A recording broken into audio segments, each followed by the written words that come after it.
वही स्थिति हो गई है कि ये यूसुफ योहाना से मोहम्मद यूसुफ बनने वाले जो लोग हैं, वो जनता जी दल यूनाइटेड में केसी त्यागी पर के बयान पर आपत्ति दर्ज कर रहे हैं। वो जनता दल यूनाइटेड, आज की जनता दल यूनाइटेड का एक कैंप, जी आप समझ सकते हैं कि किस तरह का खेल है। नीतीश कुमार के बारे में जो ये चर्चाएं हैं कि नीतीश कुमार इस कैंप को झटका दे सकते हैं, वो यूं ही नहीं है, क्योंकि वो भी देख रहे हैं कि उनकी पार्टी के अंदर भाजपा की आइडियोलॉजी के साथ, भाजपा की लाइन के साथ मिलकर चलने वाले लोगों की तादाद ज्यादा। एक बेहद ही घटिया और कायराना कार्रवाई आप इसे कह सकते हैं। अब स्वाभाविक है कि उसके दफ्तर में क्या मिलेगा, जिस पार्टी के लिए वो काम कर रहे हैं, जितनी सीटों का ठेका उन्होंने लिया होगा, डेटा जुटाए होंगे, उतनी सीटों का जातीय समीकरण होगा, उतनी सीटों का की डेमोग्राफी होगी। ममता बनर्जी को भी इसमें अपने लिए ऑप्शन दिख रहा है कि कहीं ना कहीं इसे गुजरात लॉबी बनाम बंगाल में बदल दें। बांग्ला उपराष्ट्रवाद, सब नेशनलिज्म, आप उसको कहीं ना कहीं कसौटी पर रखकर चुनावी हिंदुत्व की राजनीति कर ले, ये संभव ही नहीं है। डीएनए वही है बंगाल का, और बंगाल की क्रांतिकारिता को पूरा देश सलाम करता है। करता है। ये बात जान तो, लीजिए। तो ये दाव उल्टा इस पड़ चीज को, सकता है, ये दाव देखिए उल्टा पड़ गुजरात की सकता है बात अभिषेक आप, जी। एक तो खबरें आ रही है जी कि आईपी पर जो उनका आईपैक है प्रशांत किशोर जी का, जो आप कहते हैं कि हमारा कोई रिश्ता उससे नहीं है, लेकिन आईपैक से वो जुड़े रहे हैं, उस पर ईडी के छापे की खबर आ रही है। और दूसरी खबर आ रही है केसी त्यागी को लेकर कि पार्टी उन पर एक्शन ले सकती है। दोनों पर आपका क्या टेक है, क्यों ये सब हो रहा है? देखिए दोनों खबरें बड़ी है, और आईपैक वाले मामले के पहले हम केसी त्यागी की चर्चा करते हैं। जी केसी त्यागी ने बांग्लादेशी खिलाड़ी मुस्तफिजुर रहमान को जी दबाव में केकेआर से हटाए जाने की बात की है, जब क्योंकि उनका ऑक्शन हो गया था। जी जी और जो बात उन्होंने उठाया है वो वाजिब सवाल है। आप किसी स्पोर्ट्समैन को, किसी खिलाड़ी को, किसी कलाकार को आप इस तरह से, जो जिंगोइज्म चल रहा है उस जिंगोइज्म के दायरे में नहीं बांध सकते। अंधराष्ट्रवाद जिसको कहते हैं, उसमें आप नहीं बांध सकते। हम में से कितने लोग हैं जो पाकिस्तान से कितने भी संबंध खराब हो जाए तो नुसरत फतेह अली खान से नफरत करें, फैज अहमद फैज से नफरत करें, वसीम अकरम या इंजमामुल हक से नफरत करें? कितने लोग हैं हम में से? शायद इस देश के अंदर गिने चुने लोग मिल भी नहीं पाएंगे, जी जी नहीं मिलेंगे। शोएब अख्तर को देखे हैं हम लोगों ने अपने स्कूल टाइम जी में कि जी शोएब जी अख्तर को देखने के लिए, भले ही हमारे विकेट वो लेते थे, दुख होता था, लेकिन शोएब अख्तर को देखने के लिए स्कूल की क्लास बंक करते थे हम लोग जी कि आज जी मैच है, बड़ा आज शोएब क्रेज। अख्तर को देखने जी को मिलेगा, वसीम अकरम को मिलेगा। मिलेगा। तो आप लोग थोड़ा सीनियर हो गए तो आप लोग इमरान खान के जमाने में ऐसा करते होंगे। जी अब जी जी। बताइए, मुस्तफिजुर रहमान को लेकर के जो सवाल है, तो निहायत ही, केसी त्यागी ने कोई गलत सवाल नहीं उठाया है।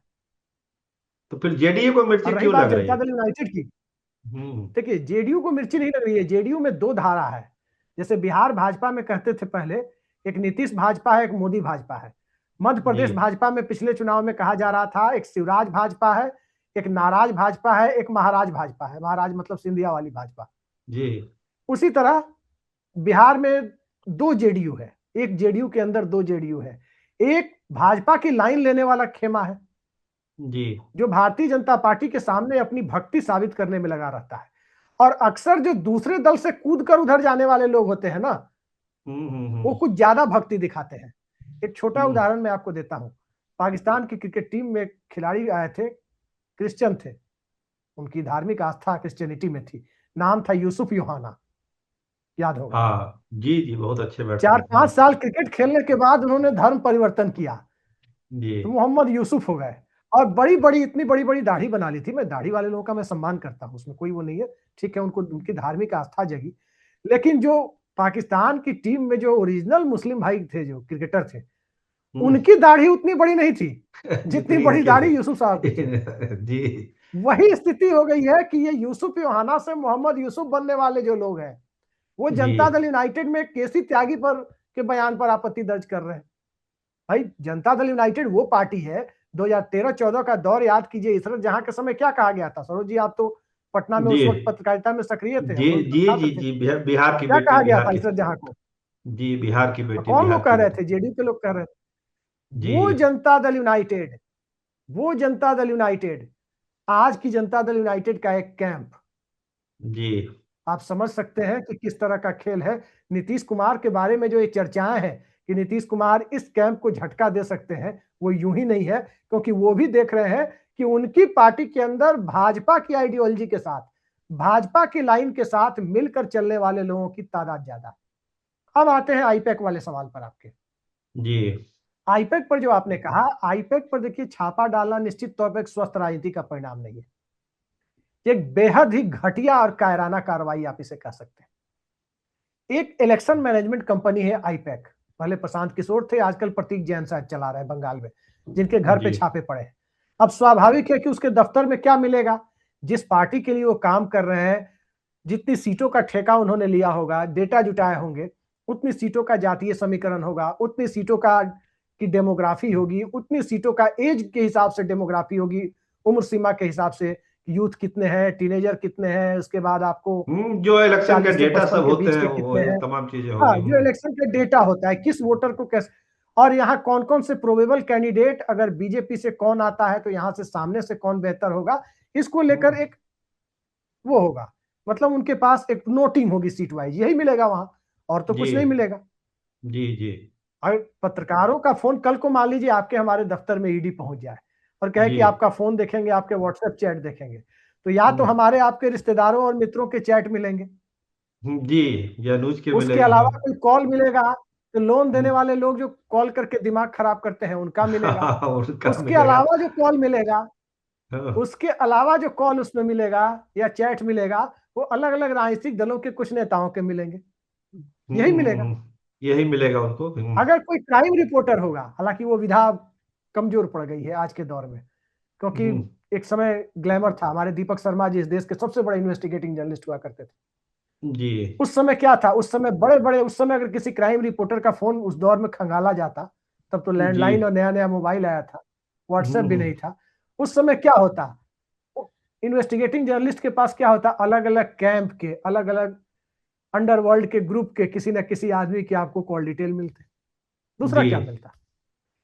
तो सवाल यह कि उसी तरह आईपैक है, आईपैक के पास और क्या मिलेगा, जो उसका पेशा है। अब कहें आपकी कोई बहुत बड़ा क्रिमिनल लॉयर है, उसके पास हम्म, जाइएगा कि किसका फोन है, अरे भाई जिसका वो एडवोकेट है उसका फोन होगा, चाहे वो कितना उसका भी बड़ा फोन। अपराधी हो, जो उसका तो मतलब क्लाइंट है। ये बंगाल चुनाव से ममता जोड़ बनर्जी उनकी पार्टी क्लाइंट है। जी, तो क्या कहीं भाजपा हड़बड़ाहट में घबराहट में कुछ गलत स्टेप तो नहीं ले रही है बंगाल के चुनाव को लेकर? नहीं, मुझे लग रहा है कि ये प्रोवोकेशन की कार्रवाई है।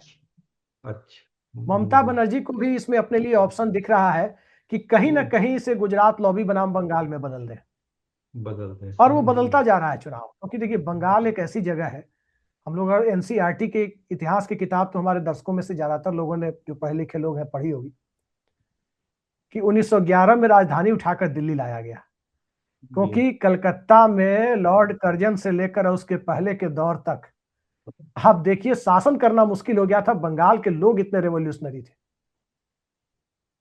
उनको लगता था कि हम्म, कलकत्ता में शांति से नहीं रहा जा सकता है, जी क्योंकि कलकत्ता, कहीं ना कहीं एक चीज जान लीजिए, बांग्ला उपराष्ट्रवाद, सब नेशनलिज्म, आप उसको कहीं ना कहीं कसौटी पर रखकर चुनावी हिंदुत्व की राजनीति कर ले, ये संभव ही नहीं है।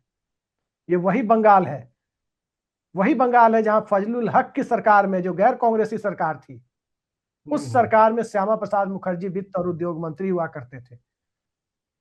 वहां मुस्लिम संगठनों के साथ मिलकर श्यामा प्रसाद मुखर्जी ने सिंध में और बंगाल में सरकार बनाई थी, उस वक्त जी की हिंदू महासभा ने। और तो और 42 के आंदोलन को कुचलने के लिए बंगाल के गवर्नर को चिट्ठियां भी लिख रहे थे। जी तो ये बंगाल है, तब भी बंगाल उनकी चिट्ठी लिखने से कोई कंट्रोल नहीं हुआ था आंदोलन। तो डीएनए वही है बंगाल का, और बंगाल की क्रांतिकारिता को पूरा देश सलाम करता है, करता है। ये बात जान तो, लीजिए। तो ये दाव उल्टा इस पड़ चीज को, सकता है, ये दाव देखिए उल्टा पड़ गुजरात सकता की है बात अभिषेक आप जी। कर रहे हैं, जी गुजरात की बात आप कर रहे हैं, दर्शकों को बता दें, महात्मा गांधी की हत्या कब हुई, 30 जनवरी 1948 तक। उस वक्त गुजरात नाम का प्रदेश नहीं था। आज के गुजरात के 2/3 इलाके मुंबई प्रांत का हिस्सा थे, और सौराष्ट्र एक अलग प्रदेश था, यूएन ढेबर मुख्यमंत्री थे। जी महात्मा गांधी गुजरात के नहीं, सौराष्ट्र के रहने वाले थे। और जब गुजरात बनाया गया, तो गुजरात की जो लॉबी है, आज जो भाजपा की लॉबी है, उसने दबा के रखा है तो सौराष्ट्र को। संसाधन किसके हैं, समुद्री तट सबसे बड़ा किसका है, सौराष्ट्र का है। तो सौराष्ट्र की जो अहिंसक मानसिकता थी, महात्मा गांधी की जो विरासत थी, उसको पूरे गुजरात के साथ जोड़ने की बजाय गांधी जी को गुजराती कह दिया जाता है। गांधी जी के टाइम गुजरात कहाँ था, हमें बताइए। सही बात है। गुजरात तो 1956 के राज्य पुनर्गठन 1960 में बनाया, सॉरी, मुंबई प्रांत के विभाजन के बाद महाराष्ट्र गुजरात अस्तित्व में आए और मुंबई के गुजराती भाषी इलाकों में सौराष्ट्र राज्य का विलय कर दिया गया और गुजरात बनाया गया। तो क्या उसी अभिषेक तरह जी से जो बंगाल की वैसी स्थिति नहीं है सर। हम्म, बंगाल एक पहले से, अंग्रेजों के आने के पहले से बंगाल की एक अपनी एक अलग आइडेंटिटी और सभ्यता है। जी है। और बांग्ला बांग्ला जनमानस उसके साथ किसी समझौते को तैयार नहीं होता, नहीं होने कभी नहीं देगा। हो सकता है, नहीं हो सकता है। ये जाकर के वहां हिंदुत्व की बात और वो एक कौन आ गए हैं, एक नई नए वाले, वो बाबरी मस्जिद की बात जो कर रहे हैं, इन सब हुमायूं चीजों का कोई हुमायूं मतलब नहीं है ना जी। हुमायूं कबीर कोई आ गए हैं, इन सब चीजों का हम्म, बंगाल के जनमानस पे कोई असर नहीं पड़ने वाला है।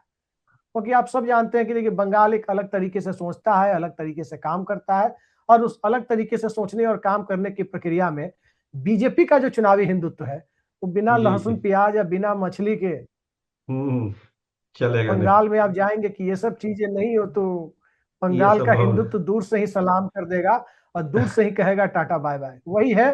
और इसमें अब फिट नहीं बैठ पा रहे हैं लोग जी। चलिए, तो आपने सुना अभिषेक जी को साफ कर रहे हैं कि जो बंगालियों का स्वाभिमान है, बंगाल का जो स्वाभिमान है, वो हमेशा जागृत रहा है, आज से नहीं, उसका लंबे समय से इसका इतिहास है।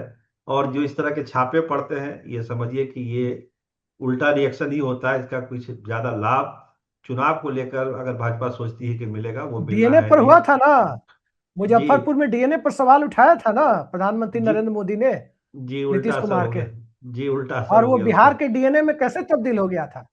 जी, लगता है कि ये जो मामला हुआ है इसका भी। और इसी बंगाल में दीदी और दीदी, दीदी और दीदी, इसी जी बंगाल जी। में हुआ था ना पिछली बार। जी जी हुआ था और खेला हो गया था बंगाल में। तो चलिए देखिए बंगाल का जी चुनाव कैसे बदलता है, बढ़ता है। लेकिन केसी त्यागी के बयान के बाद पटना में, बिहार में जनता दल यूनाइटेड की सियासत तेज है। हो सकता है कि बड़ी कार्रवाई उन पर हो, पार्टी से उनको निकाला भी जा सकता है। और बंगाल को लेकर आपने अभिषेक जी से साफ साफ सुना कि वहां पर जो स्थितियां हैं वो भाजपा के लिए बहुत अनुकूल नहीं है, और इस तरह के जो छापे पड़ते हैं इसका बहुत लाभ मिलना नहीं है। अभिषेक जी, आप हमारे साथ जुड़े, आपका बहुत धन्यवाद, आपका बहुत शुक्रिया।